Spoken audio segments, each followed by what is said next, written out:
This episode asks an uncomfortable question. Why does our understanding of crime change depending on who commits it and how much money is involved? When we hear the word crime, most people immediately picture the street. A drug dealer, a scammer, a thief, a gang member. These crimes are visible. They have victims we can see, police officers we can film, arrests we can report, and faces we can put on television. But there is another world of crime that can operate behind boardroom doors, financial institutions, complex corporate structures, and international transactions. This is the world of white-collar crime. Fraud, market manipulation, bribery, embezzlement, money laundering. Tax crimes, corporate misconduct, accounting deception. These activities can involve enormous sums of money and sometimes affect thousands or even millions of people. And here is the important distinction.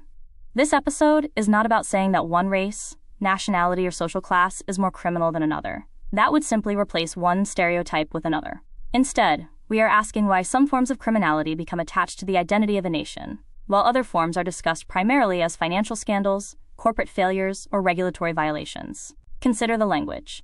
A Nigerian involved in an internet scam can quickly become a Nigerian scammer. But when a multinational company is involved in a major financial scandal, the headline may focus on the company, the executives, the market, or the regulatory failure. The difference matters because language shapes perception. It can make one criminal act appear to represent an entire people, while another is treated as an isolated institutional failure. And there is another question we must confront. Who loses the most money?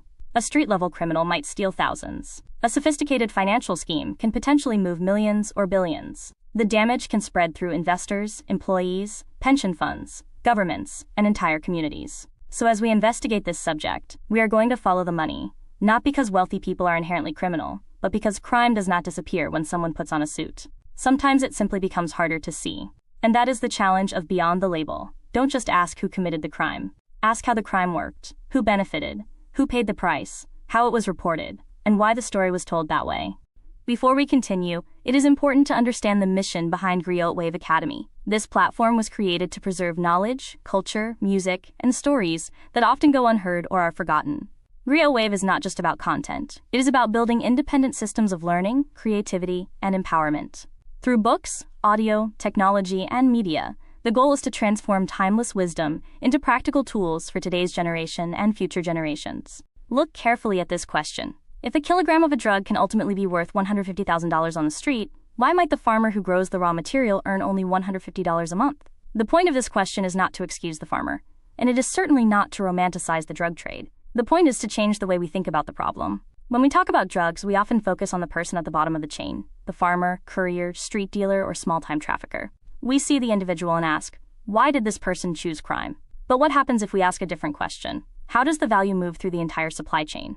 Imagine a commodity that begins with someone living in extreme poverty. By the time it reaches the final consumer, its value may have multiplied dramatically.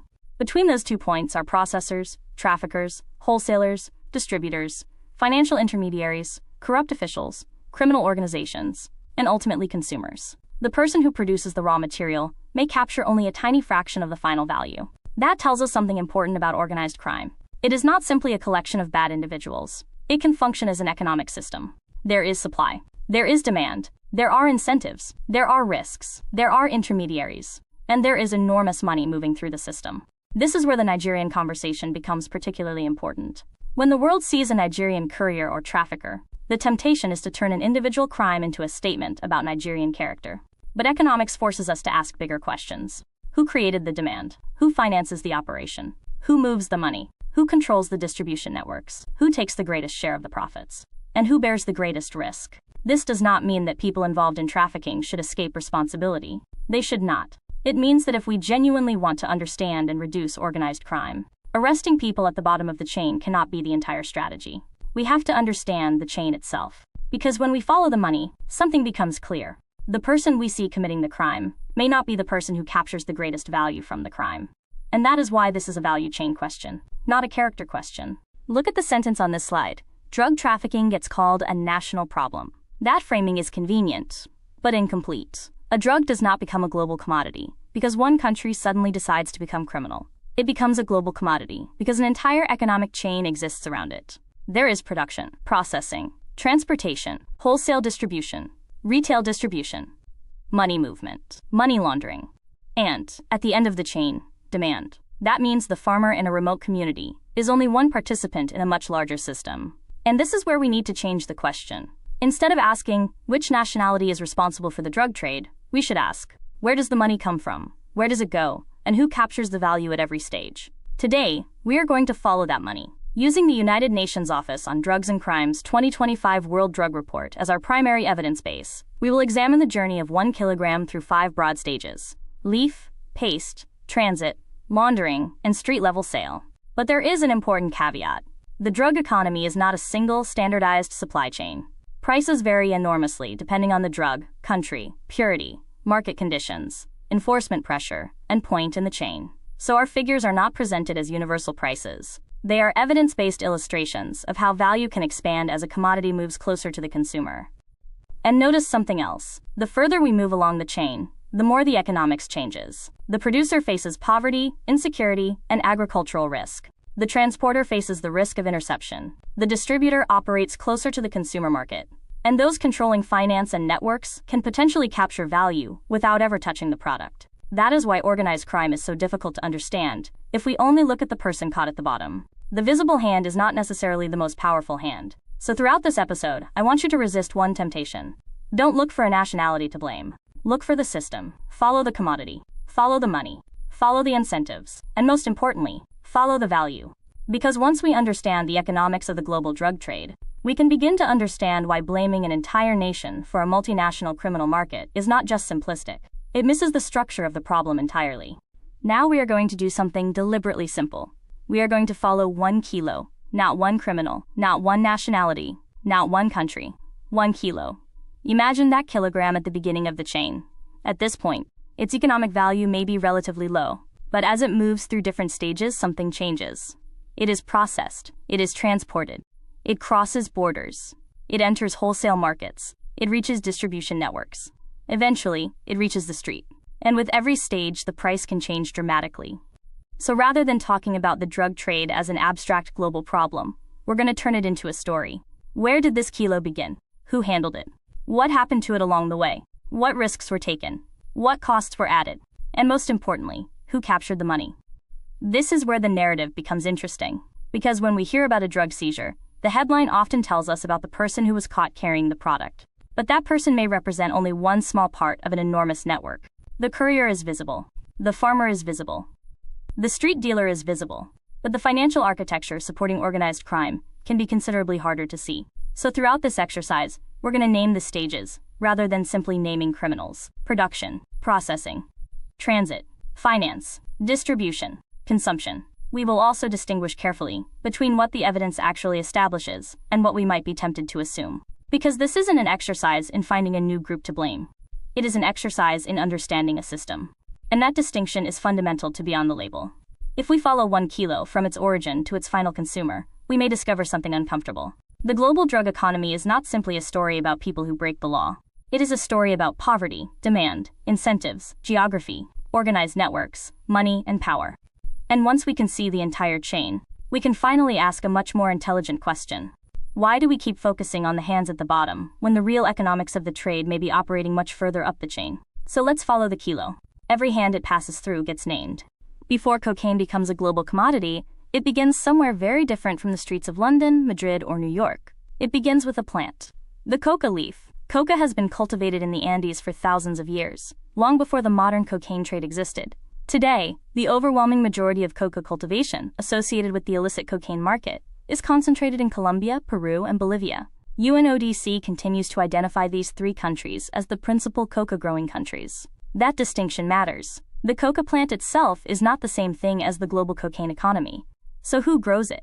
Often, we're talking about rural communities living far from major cities, with limited access to infrastructure, markets, public services, and legitimate economic opportunities. UNODC research in Colombia has found significant development gaps between coca-growing communities and comparable communities without coca cultivation, including weaker access to services such as electricity and drinking water.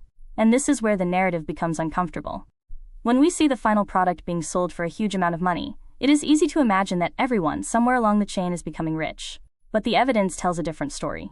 A 2018 UNODC monitoring report for Colombia estimated that coca growers earned around 860,000 Colombian pesos per month from coca leaf production, while noting that the larger profits remained with the stronger links in the chain. So here is the first lesson of our journey. Being at the beginning of a valuable supply chain does not mean capturing its value. The farmer may carry the agricultural risk. The farmer may live closest to the crop. The farmer may be the easiest person to identify. But that does not necessarily make the farmer the most powerful participant. And this is precisely why we are following the kilo. Because if we stop here, we might tell a very simple story. Poor farmer grows coca. Therefore, poor farmer is responsible for the drug trade. But that would confuse production with power. The real question is what happens next. Who transforms the raw material? Who controls movement? Who provides finance? Who connects production to international markets? And where does the value begin to multiply? That is where our kilo leaves the farm. Stage 1 is not the story of the criminal mastermind. It is the story of a commodity entering a much larger economic system. And the further we travel, the more important one question becomes: who captures the value? Now let's put a number on the first stage of our journey. Because when we hear that a commodity can eventually generate thousands, or even tens of thousands, of dollars per kilogram, it is easy to assume that the person who grows it must be making serious money. But look at the economics. The figure on this slide represents an estimated annual per capita income for coca-growing households. Whatever the precise figure in a particular study or year, the broader pattern is striking. The people closest to the raw material are often capturing only a small fraction of the value generated further down the chain. And then we see something even more revealing. The second figure shows how dramatically the price paid for coca base in Nariño changed in 2023. Why does that matter? Because it demonstrates something fundamental about power in a market. The grower can be exposed to enormous price risk without controlling the market. Imagine depending on one crop for your household income, and then discovering that the people buying your crop have simply decided to purchase less. Your production costs don't necessarily disappear. Your debts don't disappear. Your family's needs don't disappear. But your income can collapse. That is why the statement at the bottom of this slide is so important. Growers absorb the price risk. Buyers may have far greater power to determine the price. This is not an argument that coca cultivation is harmless, legal, or morally neutral. It isn't. It is an attempt to understand the economic structure that makes the trade possible. And there is a wider lesson here. Whenever we look at a global commodity chain, we should ask 3 questions. Who takes the risk? Who sets the price? Who captures the profit? Those 3 people, or groups, are not necessarily the same. And that distinction is crucial when we talk about Nigerian involvement in international drug trafficking. If a Nigerian courier is arrested at an airport, we see the courier. We don't necessarily see the farmer who produced the raw material. We don't see the international buyer. We don't see the financiers. We don't see the distribution network. We don't see the consumers creating the demand. And we certainly don't see every transaction that moves the money. So before we attach a national identity to the crime, we need to understand the economics behind it. The person at the bottom of the chain may be carrying the product, but that does not mean they control the system. And as our kilo moves forward, the central question remains: where does the value go? Now our kilo moves into stage 2. This is where something important happens. We move from agriculture into processing. The coca leaf itself has relatively limited value compared with the products that emerge later in the criminal supply chain. Processing changes the commodity, and with it, its economic value. But there is another side to this stage that is easy to overlook: the environmental cost. Illicit drug production does not happen in an environmental vacuum. Processing can involve hazardous and polluting substances, with waste entering soil and waterways and affecting communities that may already have limited access to environmental protection or public services. So when we talk about the economics of the drug trade, we cannot measure the cost only in dollars. There is an environmental bill, there is a public health bill, there is a security bill, and there is a human bill. The people living closest to production may experience consequences that consumers thousands of miles away never see. Now notice the economic principle emerging. The raw material has one value. Processing creates another product with a higher value per unit. That is our first significant step up the value ladder. And this is where our wider argument becomes important. A common narrative says, look at the farmer. Look at where the drug originated. That's the problem. The commodities don't become global industries simply because someone grows them. Value is created, or extracted, at multiple stages. And every stage introduces another actor, another risk, another transaction, and another opportunity to capture profit. Our job is therefore not to demonize the person at the beginning of the chain. It is to understand the chain itself. We should also be careful with the language we use. Processing coca into illicit drug products is illegal and dangerous. We are examining it to understand the economics and structure of organized crime, not to provide instructions for producing drugs. So remember our 3 questions. Who takes the risk? Who controls the transaction? Who captures the value? At stage 1, we saw a farmer operating at the beginning of the chain. Now at stage 2, the commodity has been transformed. And that transformation matters. Because as our kilo moves forward, its market value can increase, while the people at the beginning of the chain remain economically vulnerable. The kilo has changed, the money has started moving, and we are only at stage 2. Next, we follow it out of the production zone and into the international transit economy. We have followed our kilo from the field. We have seen the farmer. We have seen the raw material. We have seen the first stage of processing. But now, something changes. The kilo leaves the farm. And this is where the story becomes much bigger than agriculture. Once a drug product begins moving away from its point of production, it enters a network that can stretch across regions, borders, and continents. The people involved may no longer have anything to do with farming. They may be brokers, transporters, wholesalers, organizers, financiers, or distributors. And this is where we need to introduce an important concept. Distance creates value. Moving an illicit commodity from a relatively accessible production area into a market where it is scarce and highly demanded can dramatically increase its value. But distance also creates risk. Border controls, law enforcement, confiscation, corruption, violence, and the possibility of losing the entire shipment. So someone has to absorb those risks. The question is, who? And more importantly, who gets paid for taking them? This is the point at which our story moves from the economics of cultivation into the economics of organized crime. Because organized crime is, in many ways, a logistics business operating outside the law. It has supply chains. It has suppliers. It has transportation networks. It has wholesalers. It has customers. And critically, it needs money. The further the kilo travels, the more complicated the network becomes. And that complexity makes one thing increasingly difficult: seeing who is actually in control. The person carrying a suitcase at an airport may be the most visible person in the entire operation, but visibility does not necessarily equal power. The person who takes the physical risk may be replaceable. The person controlling the network, finance, connections, or access to markets may be much harder to identify. That distinction matters enormously when we talk about national stereotypes. If a Nigerian courier is arrested in Europe, the headline may tell us the nationality of the person caught, but the nationality of the courier tells us very little about the entire network behind the shipment. This is why we are following the kilo, rather than following a stereotype. We want to see the entire architecture. Where does it go? Who moves it? Who finances it? Who controls access to the market? And where does the value multiply? Our kilo has left the farm. The geography is changing. The risks are increasing. And somewhere along this journey, the economics of the trade begins to change dramatically. This is where the real money enters the story. Now the kilo leaves the production zone. This is stage 3, transit. And this is where the phrase Nigerian drug trafficking begins to look very different when we zoom out and examine the actual geography of the trade. Cocaine is not produced in West Africa on anything like the scale of the Andean region. The latest UNODC data identify Colombia, Peru, and Bolivia as the principal countries associated with coca cultivation, while major cocaine trafficking routes extend from the Americas toward North America, Europe, Africa, and other markets.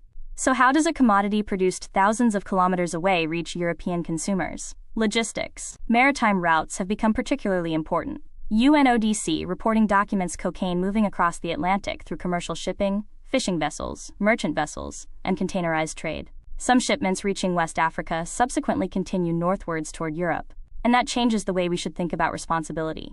A shipment can cross several jurisdictions before it reaches its final market. Different people can become involved at different points.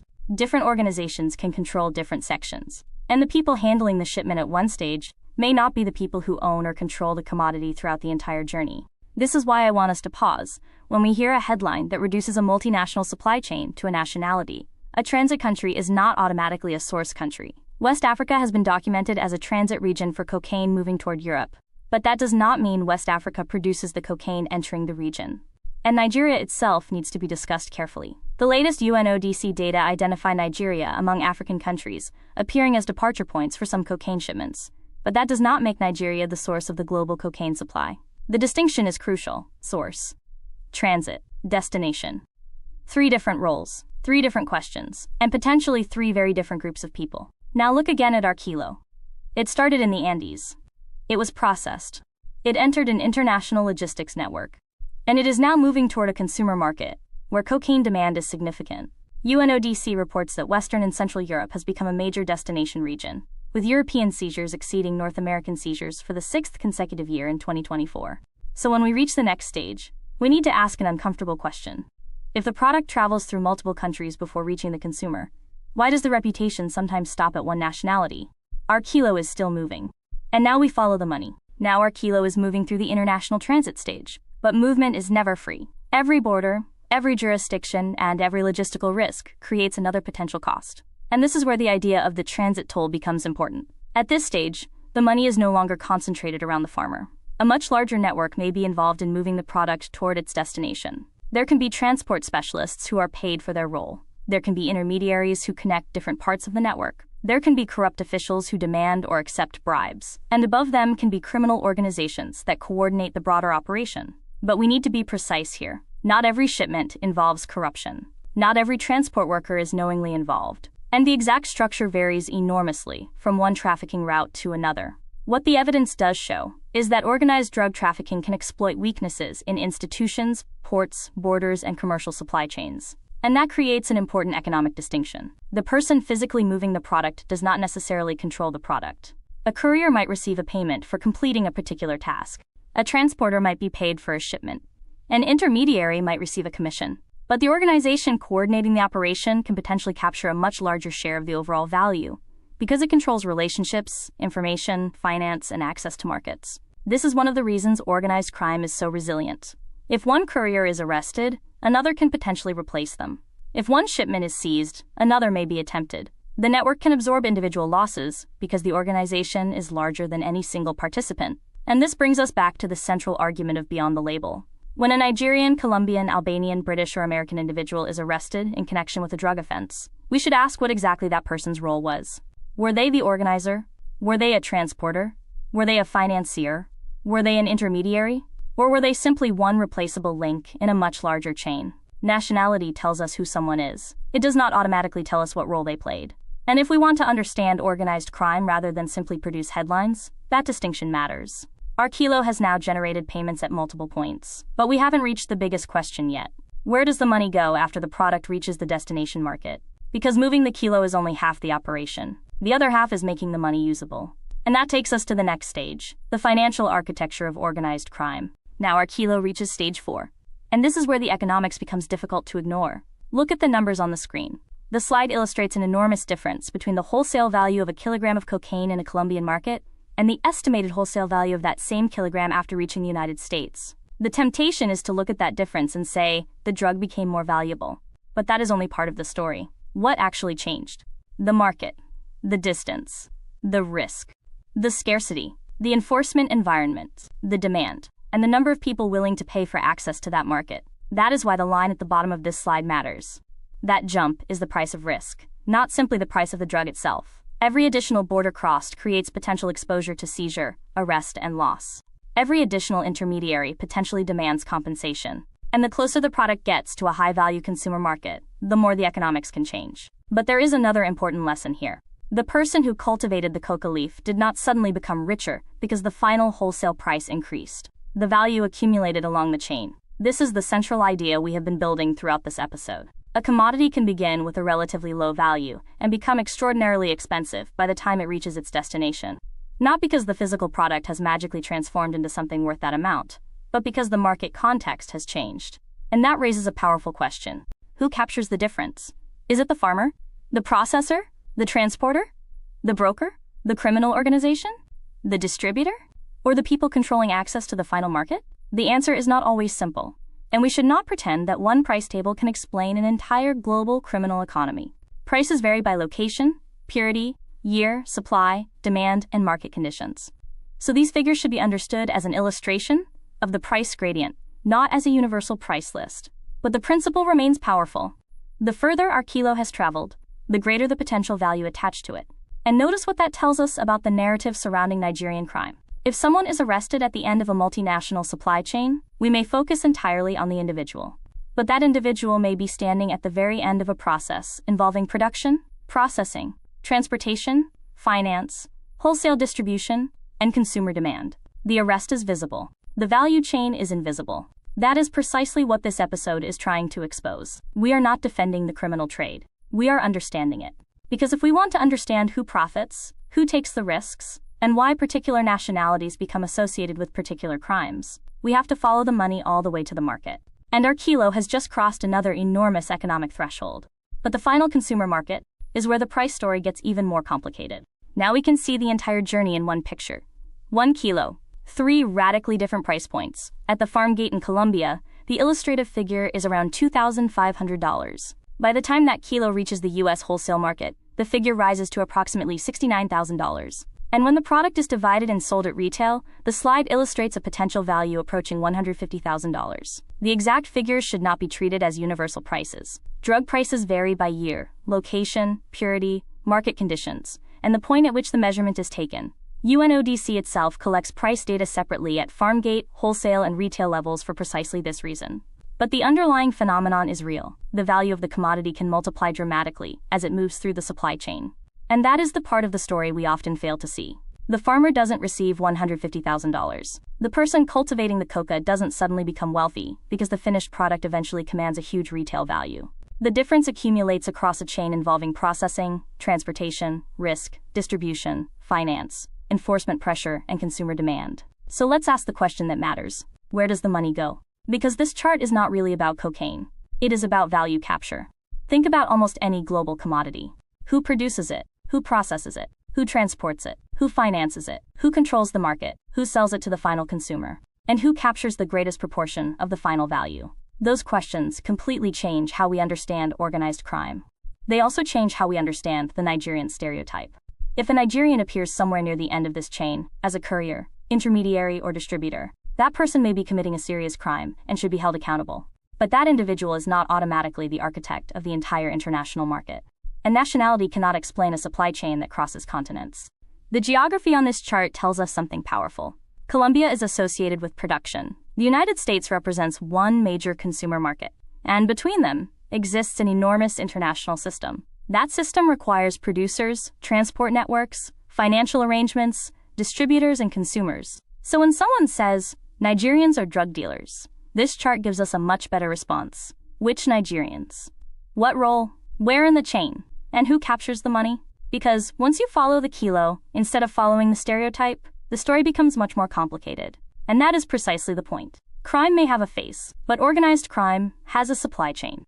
And the next question is even more important. What happens to the money after the drugs are sold? That is where our kilo stops being a drug story and becomes a financial story. If you are serious about Africa's future, you must also become serious about personal growth, execution, discipline, entrepreneurship, and building. Knowledge without implementation changes nothing. That is exactly why I'm building the Griot Wave Inner Circle, an execution-focused community for builders, creators, entrepreneurs, and purpose-driven individuals. A space focused on accountability, implementation, entrepreneurship, transformation, AI and digital leverage, community, and real progress. Weekly live sessions, execution systems, focused builders, real conversations, real growth. If you are tired of consuming endlessly and ready to start building intentionally, scan the QR code or use the link below to join the early interest list. Stop consuming, start building. Don't build alone. Join the Griot Wave Inner Circle and connect with a community focused on real execution and transformation. Scan the QR code to begin. Now we arrive at the part of the story that is often missing. The product has been produced. It has been processed. It has crossed borders. It has reached a consumer market, and money has been generated. But there is a problem for anyone operating in a legal business. You cannot easily spend enormous amounts of illicit cash without attracting attention. This is where our story changes. We are no longer primarily following the kilo. We are following the money. Imagine an organization generating millions of dollars through illegal activity. That money cannot simply remain as piles of cash. It needs to move. It needs to be transferred, concealed, converted, invested, or otherwise integrated into the legitimate economy. That process is broadly described as money laundering, and this is where the stereotype becomes particularly revealing. A street-level dealer may be the most visible person in the criminal economy, but the financial system surrounding organized crime can involve something much more sophisticated. Shell companies, front businesses, cash-intensive enterprises, real estate, trade transactions, financial intermediaries, professional services, digital payment systems, and sometimes corrupt or complicit insiders. The important point is that laundering is not necessarily about one person carrying a suitcase full of cash across a border. Modern financial crime can involve layers of transactions designed to make illegally obtained money appear legitimate. And that creates a profound contradiction. We often imagine crime as something happening outside the legitimate economy. But organized financial crime can attempt to move dirty money into the legitimate economy. That means the story eventually reaches places that look completely ordinary. A property transaction, a company account, a business investment, a luxury purchase, a financial transfer. This is why following the money is so important. Because if we only arrest the person carrying the drugs, we may remove one participant. But if we understand where the proceeds go, who moves them, who benefits from them, and where they eventually become legitimate-looking assets, we can begin to understand the architecture of the organization itself. And this is another reason why national stereotypes are inadequate. Money does not carry a passport. A financial transaction can cross multiple jurisdictions in seconds. A criminal network can involve people of several nationalities. The person generating the money may be different from the person transporting it. The person laundering it may be different again. And the person ultimately benefiting from it may never physically encounter the drugs at all. So as we enter Chapter 3, remember our central principle. Don't just follow the crime. Follow the money. Because wherever significant criminal profits are generated, somebody eventually has to answer one question. Where does the money go? And that question may take us much further than the street, into businesses, property, finance, institutions, and the global economy itself. Now we reach one of the most important parts of the entire story. The drugs have been sold. The cash exists. But how does illegal money become usable wealth? This is where money laundering enters the picture. At its simplest, money laundering is an attempt to disguise the criminal origin of money so that it can eventually appear to be legitimate. Financial crime specialists commonly describe the process using three broad concepts: placement, layering, integration. Placement is the point at which proceeds from crime are introduced into the financial or economic system. Layering involves creating distance between the money and its criminal origin through transactions, accounts, companies, or jurisdictions. Integration is when the proceeds emerge as apparently legitimate wealth, perhaps represented by assets, investments, or business income. Now, we need to be careful with something on this slide. These stages are an analytical framework, not a universal three-step recipe. Real-world laundering is often much more complicated. Some cases involve only parts of this process, while others involve multiple countries, intermediaries, and financial institutions. And that complexity matters. Because once criminal proceeds enter the legitimate economy, the original crime can become increasingly difficult to see. Imagine looking at a property purchased with illicit proceeds. You see a house, you see an investment, you see a company, you see an apparently legitimate transaction. What you may not immediately see is the criminal activity that generated the original money. This is why financial investigation is so important. Investigators are not simply asking, who committed the crime? They may also ask, where did the money originate? Who controlled it? Who benefited from it? What assets were acquired with it? And can the financial trail connect apparently legitimate wealth back to an underlying offense? This brings us back to our central argument. When we talk about international crime, the visible criminal is often only one part of the picture. The person arrested with drugs may be visible. The financial architecture may not be. And the money itself does not have a nationality. It can move through businesses, institutions, and jurisdictions, involving people from many different countries. That is why we must resist simplistic narratives. A Nigerian involved in financial crime should be held accountable. So should an American, Briton, Colombian, Russian, Italian, Chinese, or anyone else. The relevant question is not, which nationality is criminal? The relevant question is, what happened to the money? Because once we follow the money, we move beyond stereotypes and into the structure of organized crime. And that is where this series becomes particularly uncomfortable. The street may be where the crime becomes visible, but the financial system is where the proceeds may disappear into ordinary-looking wealth. Our kilo has become cash. Now we need to discover who ultimately gets to keep it. Now we have reached one of the most important case studies in this entire episode. Because if we want to understand whether the global fight against organized crime treats everyone equally, we need to examine what happens when criminal proceeds enter a major financial institution. This is not speculation. This is a documented U.S. government case involving HSBC. A U.S. Senate investigation found that HSBC Mexico shipped approximately $7 billion in physical U.S. currency to HSBC Bank USA between 2007 and 2008, a volume that raised serious concerns because of the Mexican bank's exposure to money laundering and drug trafficking risks. More importantly, the U.S. Department of Justice stated that at least $881 million in drug proceeds linked to narcotics traffickers, including the Sinaloa and Norte del Valle cartels, was laundered through HSBC's U.S. operations between 2006 and 2010. Let that number sink in. $881 million. And this is where the story becomes uncomfortable. In 2012, HSBC entered into a deferred prosecution agreement and agreed to forfeit $1.256 billion, alongside $665 million in civil penalties, bringing the total resolution to approximately $1.92 billion. The bank admitted responsibility for serious anti-money laundering failures. But the controversy didn't end there. No HSBC executive was criminally charged for the money laundering conduct covered by the settlement. Critics subsequently described the outcome as evidence of a, quote, too big to jail problem. The US government's position was that prosecutorial decisions had to consider the potential consequences for the financial system and the wider economy. And that creates the question I want you to hold on to. What happens when the person carrying the drugs is poor and replaceable, but the institution through which enormous sums of illicit money move is economically important? The law may technically apply to both, but the consequences can look very different. This is not an argument that banks are inherently criminal, or that every employee knew what was happening. It is an argument for examining power, accountability, and proportionality. Because if our goal is genuinely to dismantle organized crime, we cannot focus exclusively on the people at the bottom of the chain. We have to follow the money. And sometimes, when we follow the money far enough, it doesn't lead to a street corner. It leads to a bank. Now we need to make an important connection. In the previous part of this episode, we followed the money from the street into the financial system. But that raises a much bigger question. Where does large-scale laundering actually happen? The answer is uncomfortable because illicit money does not require a parallel financial system built exclusively for criminals. It can move through the same global financial infrastructure used by legitimate businesses, investors, and ordinary consumers. Banks, companies, investment structures, property markets, trade transactions, professional intermediaries, and international financial centers. That does not mean these jurisdictions are criminal jurisdictions. Nor does it mean that every bank or financial institution operating there is involved in laundering. Far from it. What it means is that the infrastructure of global finance can be exploited by people attempting to conceal the origins or ownership of illicit wealth. Think about what that requires. A criminal organization has a problem. The money has an origin.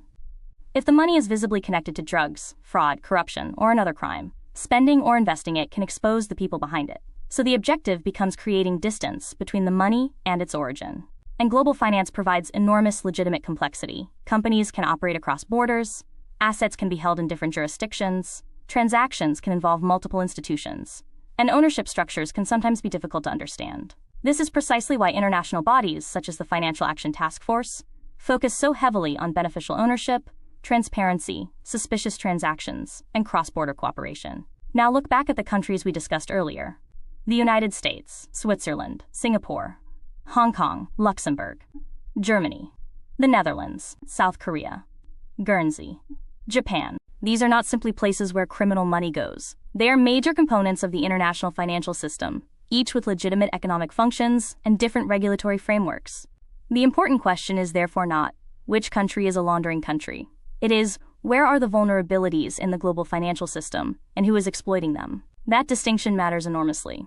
Because when a Nigerian is caught carrying drugs, we can see the crime. When billions of dollars move through layers of companies, accounts, and transactions, the criminal origin can become much harder to see. And that brings us back to the central theme of Beyond the Label. Crime has no single nationality. Neither does money laundering. The same global financial architecture can be used to finance legitimate investment or to conceal the proceeds of crime. So if we genuinely want to understand organized crime, we cannot stop at the person on the street. We have to follow the money into the places where money becomes assets, companies, investments, and apparently legitimate wealth. Because sometimes the most important question isn't, who carried the money? It is, who made it possible for the money to disappear? Now our kilo reaches the final stage of the journey. The retail market. And this is where the economics can become most dramatic. At wholesale level, our kilo may already be worth tens of thousands of dollars. But once it reaches the retail market, it can be divided into much smaller units and sold individually. That creates a very different pricing structure. A kilogram is no longer being sold as one transaction. It becomes hundreds or thousands of individual transactions. And this is where the concept of value multiplication becomes important. The retail price is not simply the wholesale price divided into smaller pieces. The final price reflects additional risks, distribution costs, scarcity, enforcement pressure, local demand, and the margins demanded by people operating at this stage of the market. There is another phenomenon that we need to understand carefully. Adulteration, or dilution. Illicit drugs may be mixed with other substances before reaching consumers. This can increase the volume of material being sold, but it can also introduce serious health risks, because consumers may not know what they are actually receiving. So when we talk about a kilogram becoming hundreds or thousands of saleable units, we are not saying that the original kilogram magically becomes more cocaine. We are talking about how the commercial volume and number of transactions can expand as the product moves toward the retail market. And then we reach perhaps the most important point on this slide. The most visible link may be the least powerful. The street-level seller is easy to see. They interact directly with consumers. They can be arrested. They can appear in police statistics. They can become the face of the entire drug trade. But visibility does not necessarily equal control. The person selling individual units may have very little influence over where the product originated, how it crossed borders, who financed it, or who ultimately benefits from the proceeds. This is the same principle we have seen throughout our journey. At the farm, the producer carries risk. In transit, transporters carry risk. At the financial stage, intermediaries and institutions become involved. At retail, the street seller carries enormous personal exposure. But the question remains, who captures the greatest share of the total value? This is why simply counting arrests can give us an incomplete picture of organized crime. If the people at the bottom are constantly replaced, but the underlying networks remain intact, then removing individuals does not necessarily remove the economic system. And now our journey is almost complete. We began with a coca leaf. We followed it through production, processing, transit, wholesale distribution, and finally, the retail market. The product changed. The price changed. The people involved changed. The geography changed. But one thing remained constant. Money followed the kilo. And that brings us to the final question of this episode. After all these people have taken their cut, who actually ends up with the money? This is where we stop following the kilo and start following the money. So far, we have followed one product through 5 very different stages: cultivation, processing, transit, wholesale distribution, and retail. And at every stage, the price increased. But here's the question that matters. Does the person taking the greatest risk actually make the most money? Usually, no. The farmer may be closest to the source, but they operate at the lowest value end of the chain. They face crop failure, poverty, violence, government eradication, and unstable prices. Yet the final product can be worth many times what they receive. Then comes processing. The product becomes more valuable because knowledge, equipment, chemicals, and risk are introduced. Then transit. This is where geography becomes economics. Moving an illegal product across borders creates enormous risk premiums. Transporters, intermediaries, and corrupt officials can all take their cut. Then comes wholesale. Now we are talking about serious money. But even here, the wholesale price is still dramatically below the potential retail value. And finally, retail. The kilogram is divided into thousands of transactions, and the cumulative value can become enormous. But notice something important. The people we see are not necessarily the people who control the system. We see the farmer. We see the courier. We see the street dealer. We see the person arrested at the airport. We see the headline saying, "Nigerian drug dealer arrested." But organized crime is not simply a collection of individuals. It is an economic system. It involves supply, finance, logistics, corruption, protection, distribution, and money laundering. And that distinction is critical to our larger investigation into the Nigerian crime narrative. Because if we want to understand criminality honestly, we cannot simply ask, who was caught? We must ask, who financed it? Who organized it? Who moved it? Who protected it? Who laundered the proceeds? And ultimately, who captured the greatest share of the value? That changes the conversation completely.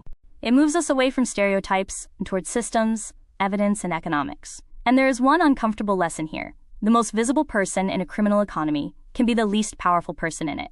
So as we move forward, I want you to keep one principle in mind. Don't follow the headline. Follow the money. Because once you do that, the picture of global crime becomes considerably more complicated than the image of a lone Nigerian criminal carrying a suitcase.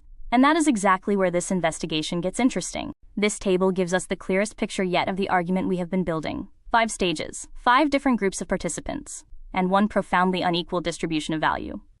At the beginning of the chain is growing. The people here are predominantly rural farming families. They are closest to the physical source of the product, yet they occupy the lowest value position in the chain. That is important, because proximity to the product does not mean control of its economics. Then comes processing. The raw agricultural product is transformed into something much more valuable. Knowledge, labor, equipment, and risk are introduced. The price rises, but the people performing this stage still capture only a relatively small portion of the eventual value. Then we reach transit. Now the economics change dramatically. Borders are crossed. Logistics become more complicated. Seizure risk increases. Organized networks, transporters, and corrupt officials may become involved. And risk creates a premium. But there is another stage that deserves particular attention. Laundering. Because criminal proceeds cannot simply remain criminal cash forever. They have to be concealed, transferred, disguised, or eventually integrated into legitimate economic activity. This is where the story moves beyond fields, borders, and street corners, and enters the world of finance and financial infrastructure. And we need to be precise here. A bank or financial center appearing in a money laundering case does not automatically mean the institution knowingly participated in the underlying crime. There is a major difference between deliberate criminal collaboration, regulatory failure, inadequate controls, and being exploited by criminals. That distinction matters if this investigation is going to be credible. Finally, we reach retail. This is the stage most ordinary people see. The street dealer, the consumer, the arrest, the headline. And yet, the street-level participant may be only one small component of a much larger international chain. Look at the pattern. Growing, smallest share. Processing, small. Transit, large. Financial concealment and movement, potentially large. Retail, large. The exact distribution varies enormously by drug, country, route, and year, so we should not pretend this table represents a universal mathematical formula. But the structural lesson is powerful. The visible face of a criminal economy is not necessarily its most powerful face. And that brings us back to the Nigerian crime narrative. When a Nigerian is arrested abroad, the headline may tell us who was caught. It rarely tells us the entire economic architecture surrounding that person. So the question we should ask is not simply, why are Nigerians involved in crime?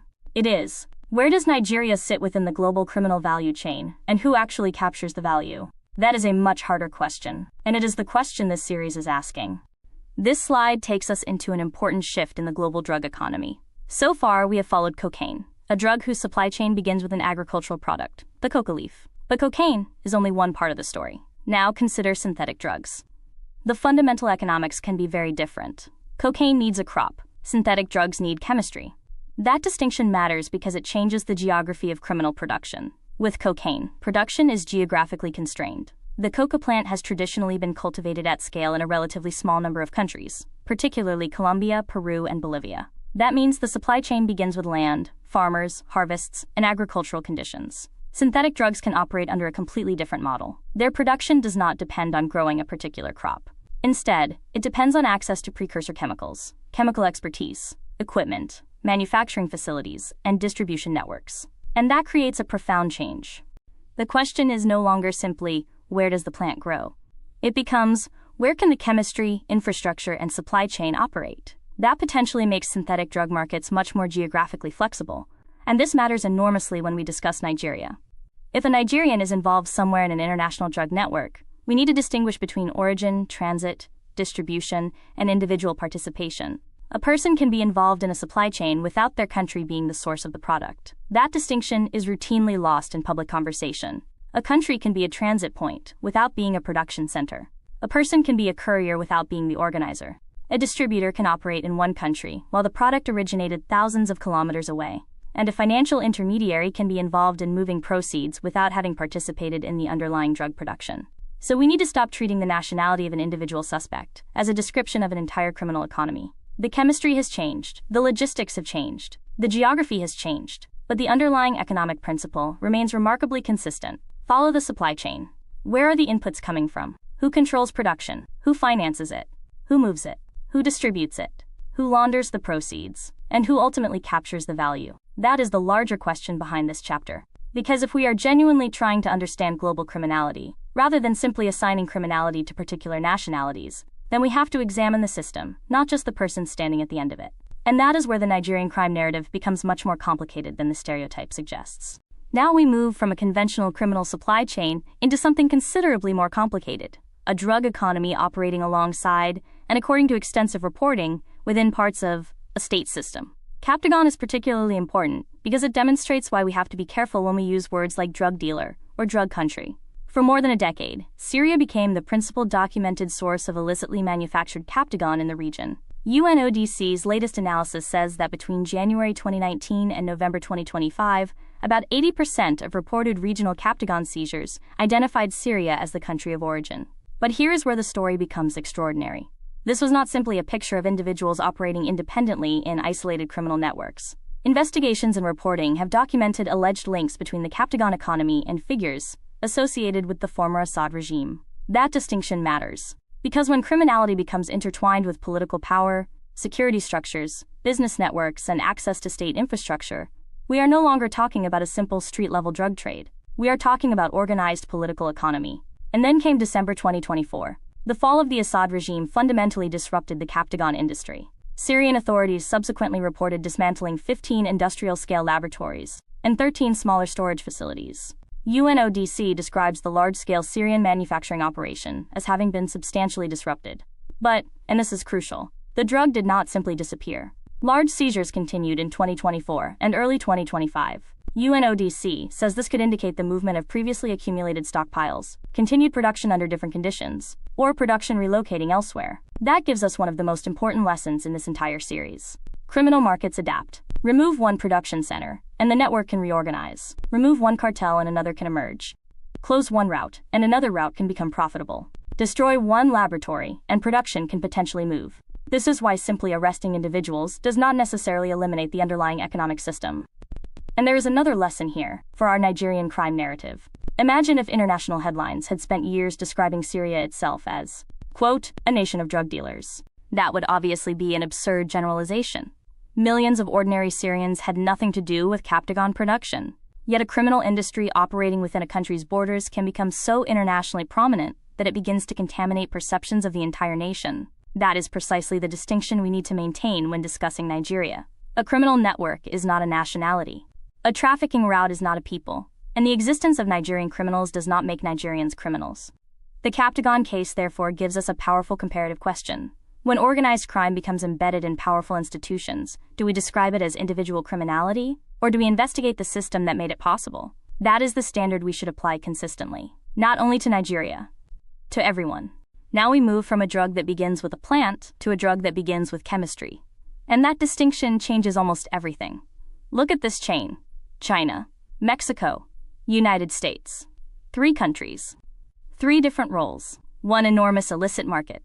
At the beginning is China. It is important to be precise here. We are not talking about China as a country producing illicit fentanyl as a matter of national policy.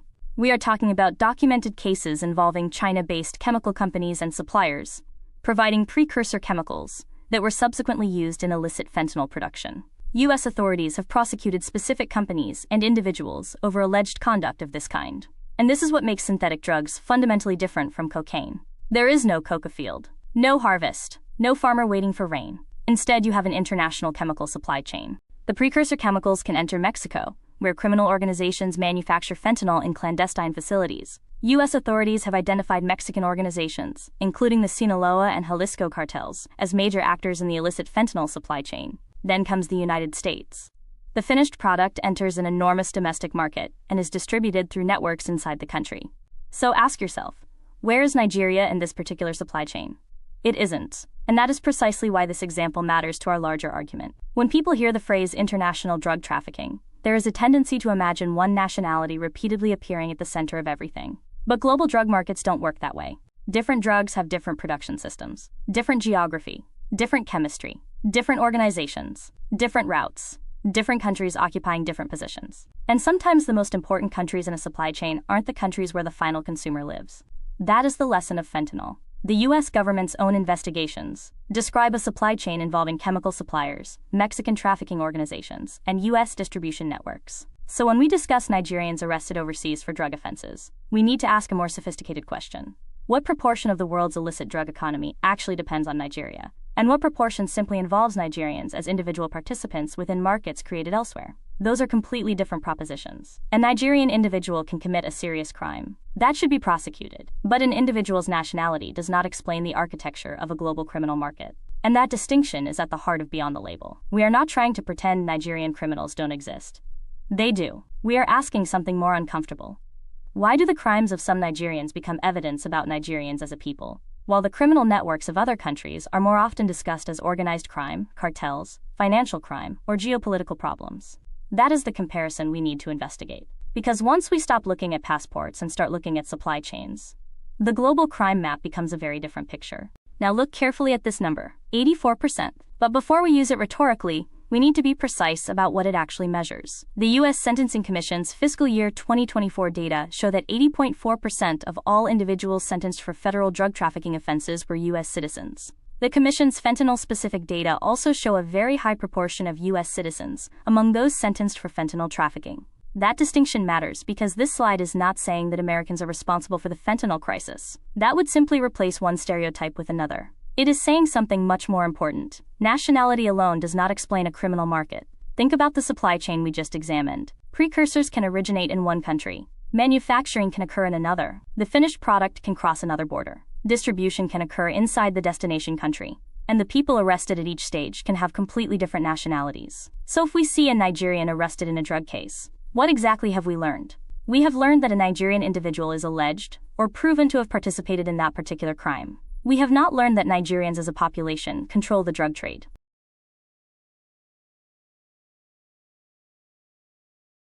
Up to this point, we have followed the product. We started with the coca leaf. We watched it become paste, move through a multinational logistics network, arrive at wholesale markets, pass through financial systems, and eventually reach retail. But there is one question we haven't asked directly enough. Why does the chain exist in the first place? Demand. Every supply chain, legal or illegal, ultimately responds to someone willing to pay. A farmer doesn't cultivate coca because someone in Europe wants to make a moral statement about drug policy. A trafficker doesn't move tons of cocaine across borders simply because transportation is interesting. A money launderer doesn't move illicit proceeds through financial systems for entertainment. There is an economic signal at the end of the chain. Someone wants the product badly enough to pay for it. And the global evidence shows that cocaine demand is not confined to the countries where coca is grown. UNODC reports that the number of people using cocaine globally has increased substantially, while established markets in the Americas and Europe remain major centers of consumption. At the same time, new markets are emerging. That changes how we should understand the problem.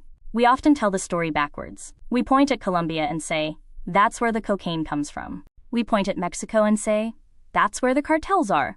We point at West Africa and say, that's where the traffickers operate.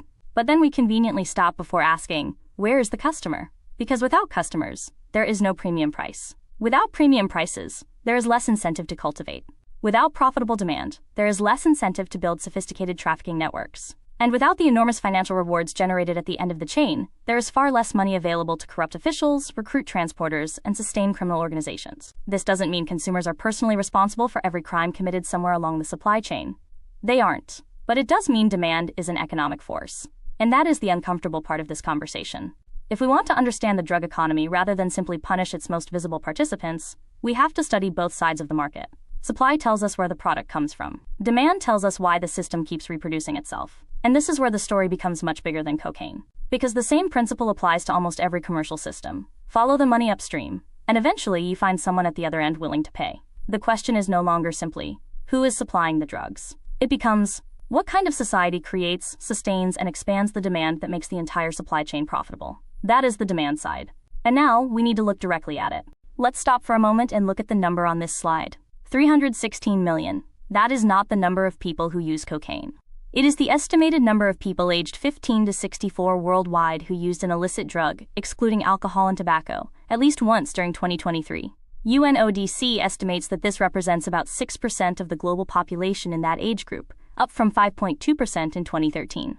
And that distinction matters. Because if we simply say, 316 million people are creating the cocaine market, we would be overstating what the data actually tells us. Cannabis accounts for the largest share of that population, followed by opioids, amphetamines, cocaine, and ecstasy. Cocaine alone was estimated at 25 million users in 2023. But the larger point is even more important. There is a massive global market for illicit drugs, and that market is not sitting in one country, one continent, or one social class. It is distributed across the world. The cocaine market, in particular, has been expanding rapidly. UNODC describes cocaine as the fastest-growing illicit drug market, with global cocaine use rising from an estimated 17 million people in 2013 to 25 million in 2023. Production and seizures also reached record levels in 2023. So when we look at the supply chain we have just followed, from the coca-growing household, through processing, transportation, financial systems, and retail, we should remember something fundamental. Supply does not create a profitable market by itself. Demand creates the economic incentive. Someone has to be willing to pay. And millions of people are. That does not mean every person who uses drugs is personally responsible for the violence, corruption, or environmental destruction associated with trafficking. The reality is far more complicated than that. But economically, the relationship is straightforward. Where there is sustained demand, someone will find a way to supply it. And when the product becomes more profitable, criminal organizations have greater incentives to innovate, expand into new markets, and compete for territory. That is exactly what we are seeing. UNODC reports that cocaine markets are now expanding into emerging markets in Africa and Asia, even as established markets in the Americas and Europe remain important. So this number is not just a statistic about drug users. It is a clue. It tells us that if we want to understand the global drug economy, we cannot only follow the farmer, the trafficker, or the cartel. We have to follow the customer. Because somewhere at the end of every supply chain is a decision to buy. And that decision is what keeps the entire machine economically alive. This is the moment where we step back from the individual stages and look at the system as a whole. We started with something remarkably ordinary, a rural household growing a plant.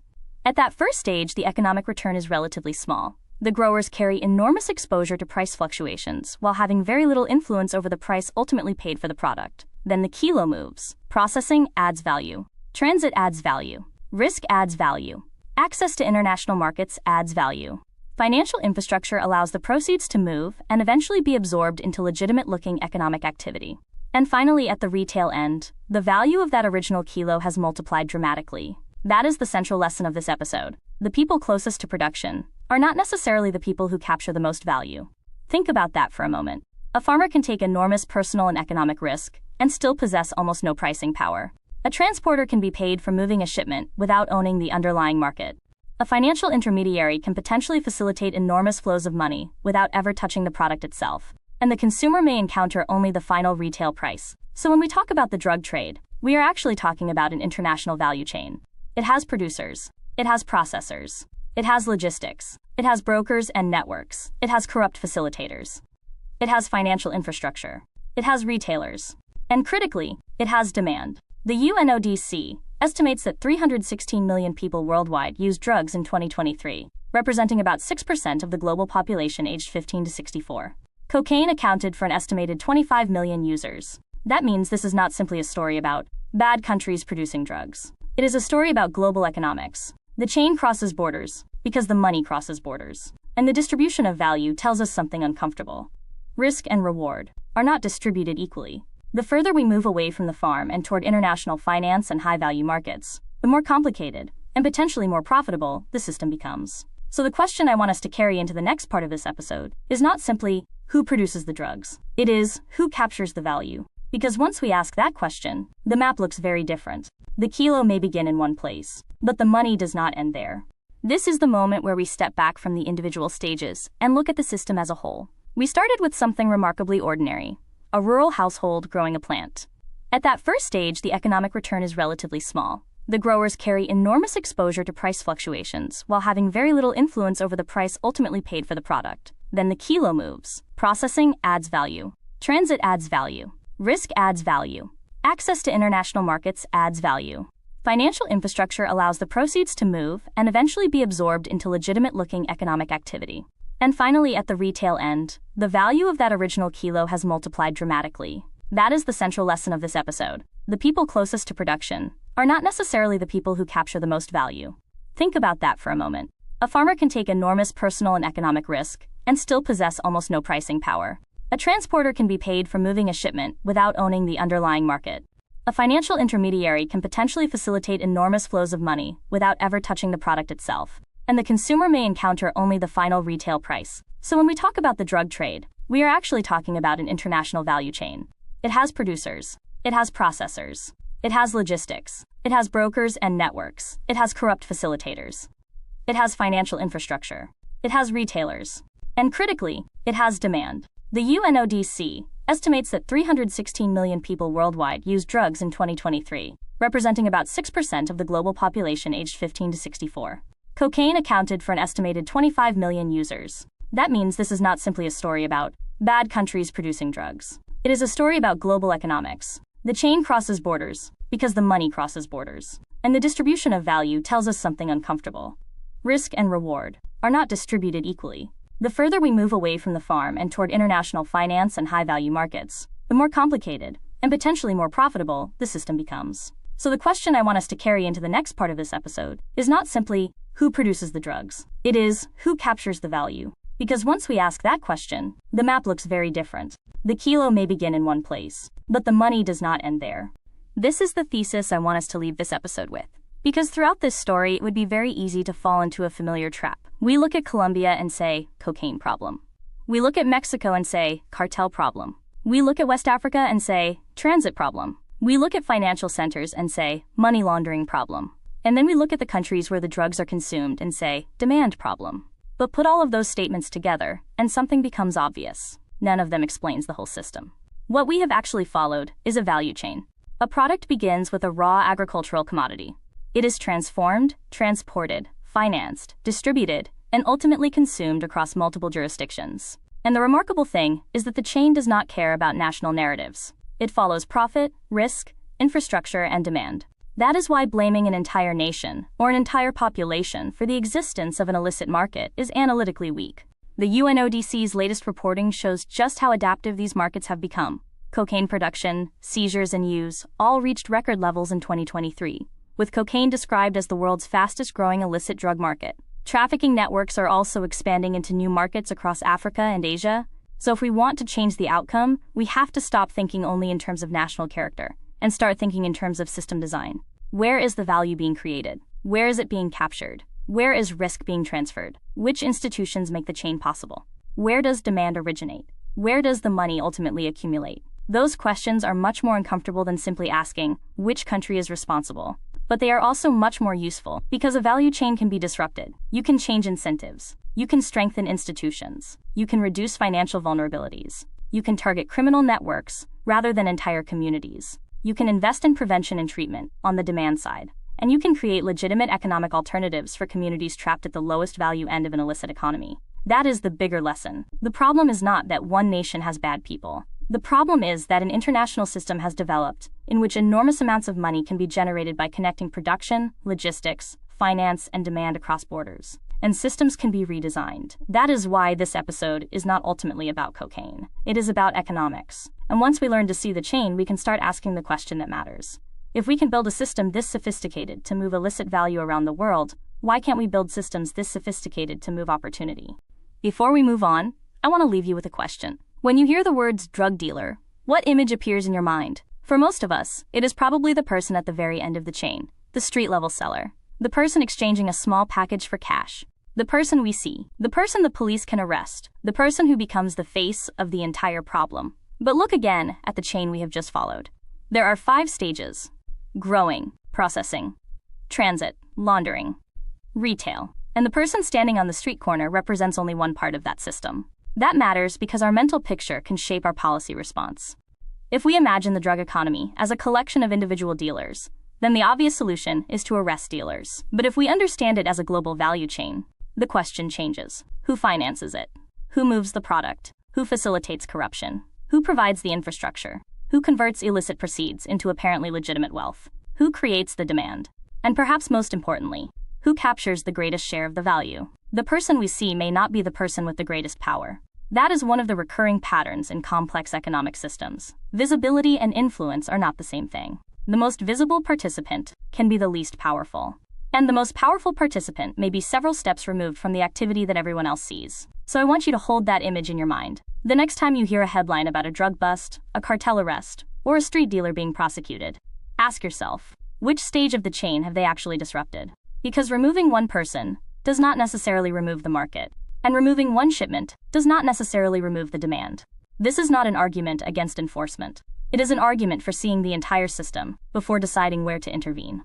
If we only attack the visible end of a supply chain, we may simply create space for another participant to take its place. But if we understand the chain, where value enters, where risk accumulates, where money moves, and where demand originates, we can begin to think about interventions that actually change the economics. So take a second. Forget the stereotype. Forget the image of the man on the corner. Picture the entire chain. Then ask yourself, who in that chain actually has the power? Before we close, I want to make one thing clear. This episode is built on a paper trail. The story we have told is not simply a narrative designed to sound convincing. Behind the claims are reports, investigations, data sets, court records, government assessments, and academic research. That matters because the subject we are discussing is surrounded by myths, stereotypes, and politically convenient explanations. So this slide is our invitation to check the work. The first major source is the UNODC World Drug Report 2025, which provides the global picture: drug use prevalence, cocaine production, trafficking trends, and the changing geography of illicit markets. Then we have UNODC's coca cultivation research, alongside reporting from organizations such as the World Land and International Crisis Group, which helps us understand something that statistics alone cannot fully capture: the economics of the communities actually growing coca. We also draw on drug pricing research, including the work of Tom Wainwright and academic studies examining how value changes as drugs move through different markets. And then there's the financial side. The U.S. Senate investigation into HSBC is particularly important because it gives us a documented example of how enormous flows of suspected illicit proceeds could enter a major international banking institution, and what happened when regulators confronted it. That case is not proof that every major financial center operates in the same way, but it demonstrates something crucial. The financial infrastructure of the global economy can intersect with the illicit economy. For synthetic drugs, we turn to sources including the Congressional Research Service, DEA assessments, and UNODC reporting, particularly around precursor chemicals and international trafficking networks. And finally, the sources on Syria's Captagon industry demonstrate another important principle from this episode. Illicit economies evolve. Production centers can rise, collapse, fragment, and relocate. Networks adapt to political change, enforcement pressure, and market opportunity. So I want this final source slide to serve a second purpose. It is a challenge to the audience. Don't simply believe this presentation, because the argument sounds compelling. Follow the evidence, read the reports, look at the methodology, question the estimates, separate documented facts from interpretation. And when a statistic appears on screen, ask where it came from, and what exactly it measures. Because that is ultimately what Beyond the Label is trying to do. Not replace one simplistic story with another, but go underneath the label, follow the evidence, map the system, and ask better questions. The paper trail is there. Now you know where to start following it. And this is where the story takes another turn. So far, we have followed the economics of the drug trade: production, transportation, money laundering, retail, and demand. But there is another layer we now have to examine: power. In Episode 5, we move from criminal networks and commodity chains into the world of Cold War intelligence, covert operations, and state power. And that immediately creates a problem. Because this is one of those subjects where the historical record is buried beneath decades of accusations, denials, conspiracy theories, and political mythology. So we are going to approach it differently. We are not going to begin with the question, what do people believe happened? We are going to begin with, what can we actually prove? There is a crucial difference. Declassified intelligence documents can establish that an operation existed. Congressional investigations can establish that officials knew something. Court records can establish what was alleged or prosecuted. Intelligence assessments can reveal what governments themselves believed at particular moments. But none of those automatically proves every claim that has circulated for decades. That distinction is going to matter enormously in Episode 5. We will examine the CIA Cold War covert operations and the relationship between intelligence activity and the wider shadow economy. We will encounter real operations, real documents, and real historical controversies. But we will also encounter claims that have been repeated so many times that repetition itself has begun to look like evidence. It isn't. And that is the challenge. How do we investigate a story when the truth is buried underneath both secrecy and mythology? We separate the layers: documented fact, strongly supported inference, contested allegation, and speculation. Because if we are serious about understanding power, we cannot replace one convenient narrative with another. We have to be willing to say, this happened, this is documented, this is disputed, and this we simply don't know. That may sound less dramatic, but intellectually, it is far more powerful. So Episode 5 takes us somewhere very different. From the cartel to the intelligence agency, from the street economy to the shadow economy, and from stories people have told for decades to the documents that survived those decades. Because the most interesting question isn't whether a conspiracy sounds plausible. It is whether the evidence can carry the weight of the claim. Next, the CIA, crime and the shadow economy. And this time, we're going beyond the label and into the archive. Before you go, help this message reach more people. If you learned something new today, like the video, subscribe for more deep dives, and share this with someone who still thinks Africa is a country. Small conversations can challenge big misconceptions, and every share helps expand understanding. If you want to explore this topic further, scan the QR code for additional resources, recommended readings, maps, and extended discussions. There is far more to Africa than what can fit into a single episode, and this is only the beginning of a much deeper journey into the continent's history, cultures, people, and future. And if you'd like a deeper dive into any topic related to Africa or Pan-Africanism, leave a comment below and we'll cover it in a future video.